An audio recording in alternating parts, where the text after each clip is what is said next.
My name is Patrick Maha. I'm ME66. I'm presenting my work to date on direct numerical simulation of a turbulent premixed flame kernel.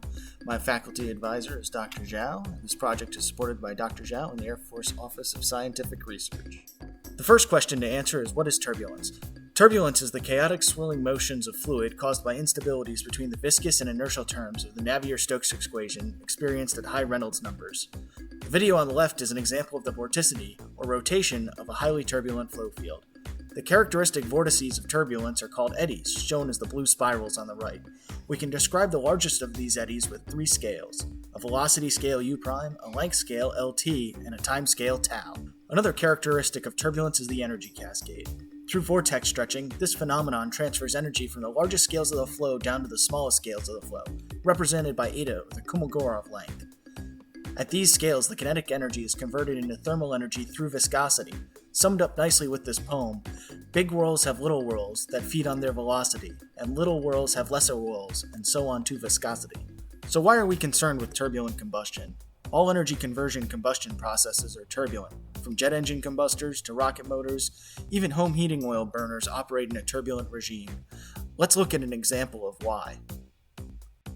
Shown here are two flame surfaces in red. Each volume contains an equal amount of fuel and therefore an equal amount of chemical energy. The only difference is the kernel on the left is subject to intense turbulence, while the kernel on the right is in a quiescent flow field.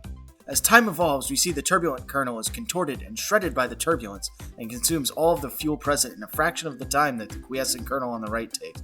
The increase in surface area mixing caused by the turbulence greatly increases the fuel consumption rate, increasing the rate at which chemical energy can be converted to thermal energy, ultimately increasing the maximum power that can be generated by a device. How does our simulation impact practical combustion devices? Shown here is a bluff body stabilized flame, one method used to stabilize flames in practical combustion devices. Our simulation focuses on the PIF, or product and fresh pockets, shown in blue. These pockets, the process by which they are pinched off from the main flame, and the extinction or propagation of the pockets near the flame front is postulated to be a key contributor in the increased flame speed and fuel consumption for turbulent flames. How do we simulate a PIF kernel? First, we perform auxiliary 3D DNS to generate the initial turbulent flow field. Then we use Chemkin to produce 1D laminar flame solutions, which we revolve into 3 dimensions. Finally, we combine the velocity fields with the temperature and chemical profiles from Chemkin to create our initially spherical flame kernel. The image on the right shows the initial flame surface colored with the local velocity gradients caused by the turbulence. All DNS was performed using the S3D code from Sandia National Laboratories. Chemistry was modeled through a 17-species analytically reduced chemical mechanism provided by Dr. Liu's lab here at UConn. Turbulence was generated by adding an artificial source term to the Navier-Stokes equation. This term injects energy across all wave numbers proportional to the energy content at the respective wave number. Shown below is the resulting energy cascade from the turbulence simulations. Shown here are the chemical parameters for the 3 under-resolved kernels simulated in this study.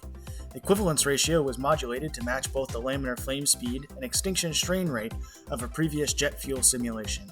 A Borgy diagram showing the location of all 3 cases in the broken reaction regime is shown on the right. Combining the previously generated turbulent flow field with the chemical and temperature profiles from Chemkin, the reacting DNS of the PIF kernels was initiated. The decision was made to simulate 3 kernels at half resolution.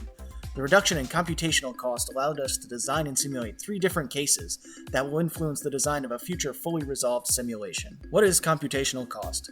Computational cost is a way to quantify the time and resources consumed by a simulation. The cases presented today consumed over 2.5 million CPU hours on the DoD high-performance computing clusters, which is roughly equivalent to 35 years of continuous computation on a home computer. We can also look at this in terms of total volume of data generated. As a conservative estimate, we solve 22 governing equations for each of the 90 million grid points, and produce a double precision value for each primitive variable, or roughly 14.8 gigabytes of data being generated per time step. Multiplied by the 1.6 million time steps, that is 22.6 petabytes of data. For some scale, that's $1 million worth of 1 terabyte external hard drives. What was the ultimate result? The rendering on the left shows the evolution of the flame surface, colored with local heat release rate for one of the cases studied. The plot shown here is one example of how we can use this data to enhance our understanding of the evolution of these turbulent flames by analyzing the turbulence and thermochemical properties on the flame surface. The data produced during this project will continue to be analyzed well into my graduate studies here at UConn.